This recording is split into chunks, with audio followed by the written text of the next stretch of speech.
தமிழகத்தின் பல்வேறு மாவட்டங்களில் உள்ள பள்ளிகளில் காலை உணவு திட்டம் தொடங்கி வைக்கப்பட்டுள்ளது. தமிழகத்தின் பல்வேறு மாவட்டங்களில் உள்ள பள்ளிகளில் காலை உணவு திட்டம் தொடங்கி வைக்கப்பட்டுள்ளன. தமிழ்நாடு முழுவதும் விரிவுபடுத்தப்பட்டுள்ள முதலமைச்சரின் காலை உணவு திட்டத்தின்படி வேதாரண்யத்தில் உள்ள 63 அரசு உதவி பெறும் பள்ளிகளில் இந்த திட்டம் தொடங்கப்பட்டுள்ளது. இதன் மூலம் 2500 மாணவர்கள் பயன்பெறுவார்கள் என அதிகாரிகள் தெரிவித்தனர். திருச்சி துவாக்குடியை அடுத்த அசூரில் உள்ள அரசு உதவி பெறும் ஆரம்ப பள்ளியில் இத்திட்டத்தை பள்ளிக் கல்வித்துறை அமைச்சர் அன்பில் மகேஷ் பொய்யாமொழி தொடக்கி வைத்து மாணவர்களுடன் அமர்ந்து உணவருந்தினார். இதேபோல விருதுநகர் மாவட்டம் அருப்புக்கோட்டையில் காலை உணவு திட்டத்தை அமைச்சர் KKSSR ராமச்சந்திரன் தொடக்கி வைத்தார்.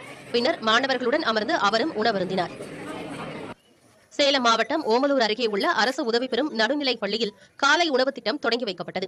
சேலம் மாவட்டத்தில் 22 அரசு உதவி பெறும் பள்ளிகளில் உள்ள 2345 மாணவர்களுக்கு காலை உணவு வழங்கப்படும் என மாவட்ட ஆட்சியர் தெரிவித்தார்.